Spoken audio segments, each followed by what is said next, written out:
بسم اللہ الرحمن الرحیم۔ آج ہم انشاءاللہ غسل سے متعلق کچھ احکام پڑھیں گے، چونکہ ہمارے ابھی طہارت کا ہی باب چل رہا ہے۔ غسل کب فرض ہوتا ہے اور غسل کا طریقہ کیا ہے؟ رسول اللہ صلی اللہ علیہ وسلم نے فرمایا ان اللہ لا یستحی من الحق، اللہ تعالی حق بات کو بیان کرنے سے حیا نہیں کرتے۔ تو غسل کے جو مسائل ہیں ان میں بھی بعض دفعہ کچھ ایسی باتیں آتی ہیں جو بظاہر حیا کے خلاف ہیں، لیکن علم کی ایک بات ہے، سیکھنے اور سکھانے میں حیا اگر کریں گے تو پھر ظاہر ہے ساری زندگی جاہل ہی رہے گا انسان۔ اور غسل کے مسائل سیکھنا اس لیے ضروری ہے کہ غسل جب فرض ہوتا ہے تو جب تک مکمل غسل نہ ہو آپ کی نماز ادا نہیں ہوتی۔ رسول اللہ صلی اللہ علیہ وسلم نے فرمایا الماء من الماء، حدیث ہے کہ غسل فرض ہوتا ہے خواہش نفس کے ساتھ جسم سے منی خارج ہونے سے۔ مرد پہ غسل کب فرض ہوگا؟ جب اس کے جسم سے شہوت کے ساتھ منی خارج ہو۔ منی بالکل سفید رنگ کی چیز ہے، ایک ہوتی ہے مزی۔ شہوت پیدا ہونے سے اگر کسی کے مرد یا عورت کے صرف رطوبت خارج ہونا شروع ہو گئی اس سے غسل فرض نہیں ہوتا۔ جب تک مکمل شہوت پوری نہیں ہو جاتی اور مادہ منویہ خارج نہیں ہو جاتا، چاہے احتلام کی صورت میں ہو یا کسی بھی طرح سے ہو۔ مردوں کے ساتھ چونکہ یہ بہت زیادہ ہوتا ہے، نائٹ فال کی صورت میں مردوں پر غسل کی یہ صورت بہت زیادہ فرض ہوتی ہے۔ جیسے ہی بلوغت ہوتی ہے تو احتلام شروع ہو جاتا ہے، ہفتے میں 1 دفعہ 2 دفعہ 3 دفعہ، بعض نوجوانوں کو روزانہ بھی 2 دفعہ ہوتا ہے، جبکہ خواتین میں یہ والے غسل کی صورت بہت ہی کم ہوتی ہے کہ ان کو نائٹ فال ہو یا اس طرح سے غسل فرض ہو۔ ہزاروں میں کسی ایک عورت کے ساتھ ایسا ہوتا ہے۔ ایک صورت تو یہ ہے غسل فرض ہونے کی۔ دوسری صورت کیا ہے کہ جب انسان اپنی زوجہ کے ساتھ ملاپ کرے اور انٹرکورس ہو جائے، چاہے اس صورت میں ڈسچارج دونوں میں سے کوئی ہو یا نہ ہو، لیکن دونوں پہ غسل فرض ہو جائے گا، مرد پہ بھی اور عورت پہ بھی۔ یہ تو مردوں کے غسل کے فرض ہونے کا ہے۔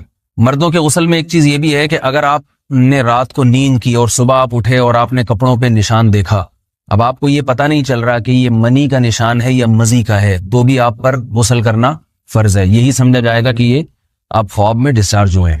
عورت پر جو غسل فرض ہوتا ہے ایک اور صورت میں ہوتا ہے کہ جب خواتین کو ایام آنا بند ہو جاتے ہیں، حیض یا نفاس سے جب پاک ہو جائیں تو بھی ان پہ غسل فرض ہے۔ یہ تو غسل کی فرضیت سے متعلق احکام تھے۔ کچھ چیزیں ایسی ہیں جن میں غسل سنت ہے، فرض نہیں ہے۔ جمعہ کے دن غسل کرنا رسول اللہ صلی اللہ علیہ وسلم نے بہت زیادہ تاکید کی ہے۔ سنت کی 2 قسمیں ہیں، سنت مؤکدہ اور سنت غیر مؤکدہ۔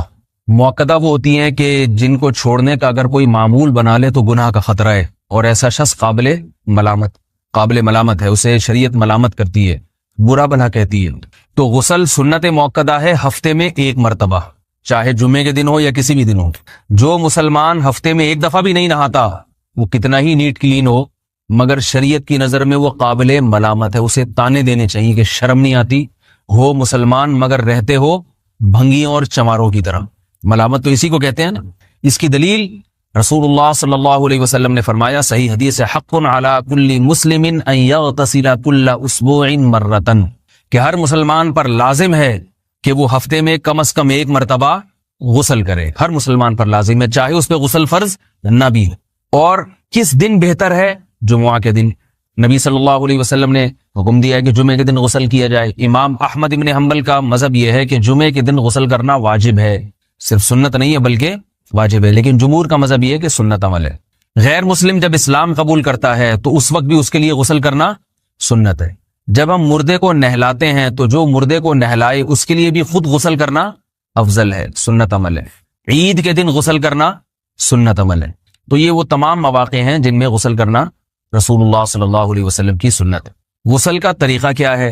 غسل میں 3 چیزیں فرض ہیں، منہ بھر کے قلی کرنا، ناک میں پانی ڈالنا کہ ناک کی جو نرم جگہ ہے یہ اچھی طرح تر ہو جائے، اور پورے جسم پہ 1 مرتبہ پانی بہا دینا کہ جسم میں بال کے برابر جگہ بھی خشک نہ رہے۔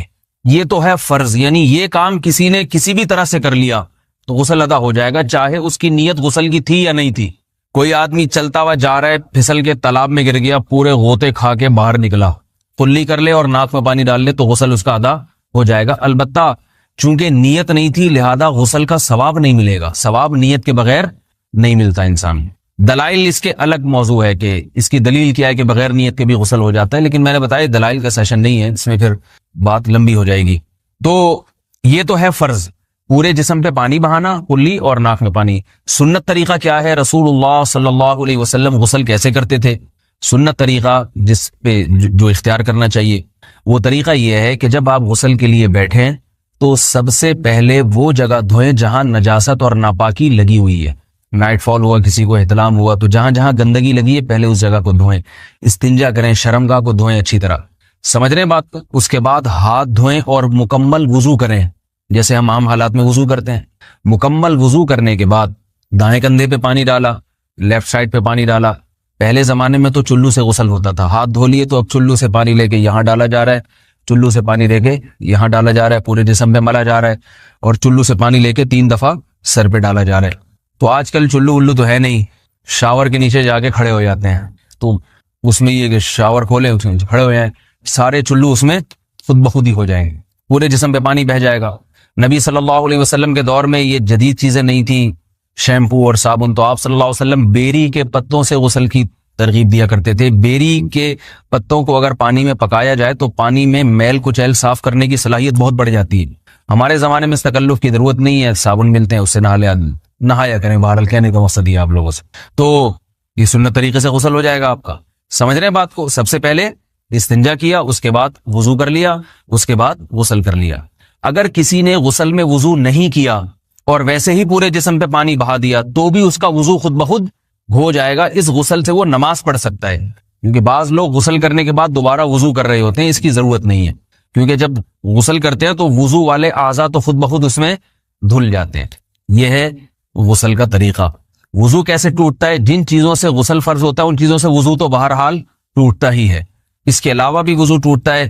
اس سے پچھلے لیکچر میں نے کچھ تفصیل بتائی تھی کہ نجاست جسم سے کہیں سے بھی خارج ہو جائے یا نجاست نکل کے بہہ پڑے. اگر قضاء حاجت کی جگہوں سے نجاست خارج ہوئی ہے تو نظر بھی آ جائے وضو ٹوٹ جائے گا, اور قضاء حاجت کے علاوہ جگہوں سے اگر نجاست خارج ہوئی ہے, خون وغیرہ ہے جیسے, تو جب تک نکل کے بہے گا نہیں تو اس وقت تک وضو نہیں ٹوٹے گا. سمجھ رہے ہیں بات کو؟ وضو کا طریقہ کیا ہے؟ سب سے پہلے دونوں ہاتھوں کو دھویا جائے, 3 دفعہ کلی کی جائے, مسواک کی جائے, 3 دفعہ ناک میں پانی ڈالا جائے. پھر پورے چہرے کو, پیشانی یہ جو ہے جہاں سے پیشانی ہماری شروع ہو رہی ہے اور تھوڑی کے نیچے تھوڑی جہاں ختم ہو رہی ہے, اور ایک کان کی لو سے دوسرے کان کی لو تک 4 اعضاء ہیں وضو میں دھونا فرض ہیں. 1 چہرہ, نمبر 2 بازو, نمبر 3 سر کا مسا, چوتھا ہی سر, اور نمبر 4 پاؤں کو دھونا. اس کی دلیل قرآن مجید کی مشہور آیت ہے فَاغْسِلُوا وُجُوهَكُمْ وَأَيْدِيَكُمْ إِلَى الْمَرَافِقِ. اللہ فرماتے ہیں ایمان والو, جب نماز کا ارادہ ہو تو اپنے چہروں کو اور اپنے ہاتھوں کو دھو, سر کا مسا کرو اور پاؤں کو ٹخنوں سمیت دھو. دھونے کا حکم ہے قرآن مجید میں. البتہ سر کے بارے میں یہ نہیں آئے پورے سر کا مسا کرو, بلکہ آ رہا ہے وَامْسَحُوا بِرُؤُوسِكُمْ. با کا لفظ ہے, با آتی ہے تبعیض کے لیے کہ سر کے بعض حصے کا مسا. اب بعض حصے کا قرآن حدیث میں کہیں تذکرہ نہیں ہے, تو اس میں فقہاء کرام کے اجتہادات ہیں. امام شافعی فرماتے ہیں تھوڑا سا بھی ٹچ کر لیا سر کو ہو جائے گا. امام ابو حنیفہ فرماتے ہیں نہیں, کم از کم 1/4 کا ہونا ضروری ہے. سب کے اپنے اپنے دلائل ہیں, ان دلائل میں نہیں جاتا. فقہ حنفی کو جو فالو کرنے والے ہیں تو ان کو چاہیے کم از کم 1/4 سر کا مسا, یہ فرض ہونے کے لیے ضروری. مگر سنت کیا ہے؟ پورے سر کا مسا. نبی صلی اللہ علیہ وسلم دونوں ہاتھوں کو بھگو کے پورے سر کا مسا کرتے تھے ایسے.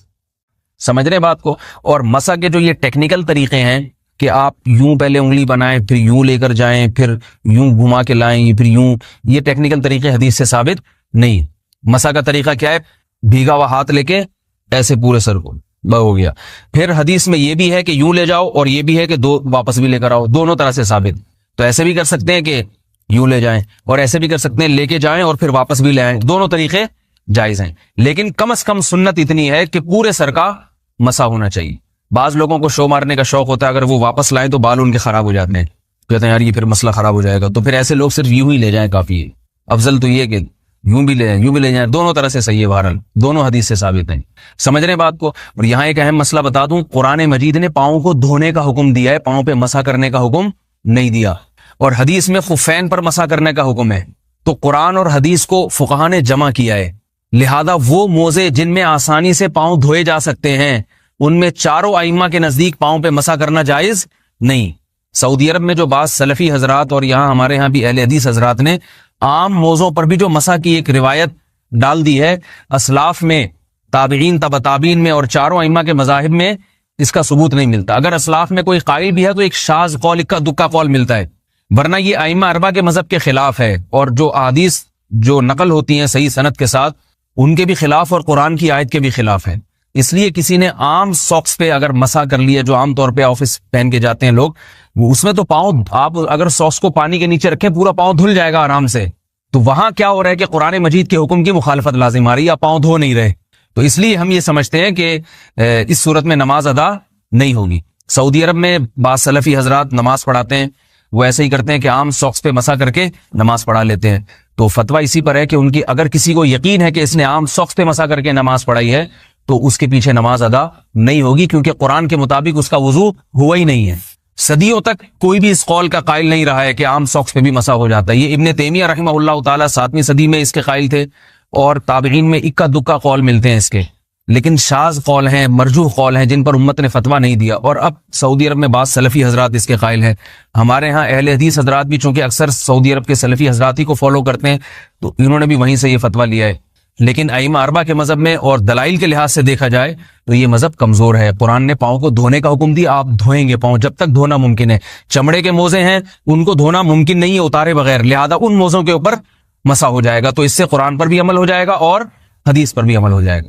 اس لیے ائمہ اربعہ نے جو قرآن و حدیث کو سمجھ کے جو فیصلہ کیا ہے اس پہ چلنا ہمارے لیے زیادہ مفید ہے بنسبت آج کل کے جو علماء ہیں ان کی اپنی ذاتی آراء پر. اس لیے یہ بھی ایک وضو سے متعلق اہم مسئلہ تھا. سمجھ رہے ہیں؟ باقی تو ماشاءاللہ وضو کرنا سب کو آتا ہی ہے. اور وضو کے بعد دعا کیا ہے؟ کلمہ شہادت، اشہد ان لا الہ الا اللہ وحدہ لا شریک لہ اشہد ان محمدا عبدہ ورسولہ اللہم اجعلنی من التوابین واجعلنی من المتطہرین. اے اللہ تو مجھے بار بار توبہ کرنے والوں میں شامل کر دے اور بار بار پاکیزہ رہنے والوں میں شامل کر دے. توبہ اس لیے کہ میں نے ظاہری طہارت تو حاصل کر لی، مجھے روحانی طہارت بھی عطا کر دے. اگر میں نے گناہ کی ہوں تو مجھے ان سے بھی توبہ کی توفیق عطا فرما لے، تاکہ اس لحاظ سے بھی میرا وضو ہو جائے، اس لحاظ سے بھی میں پاک ہو جاؤں. سبحانک اللہم و بحمدک، نشہد ان لا الہ الا انت، نستغفرک و نتوب الیک.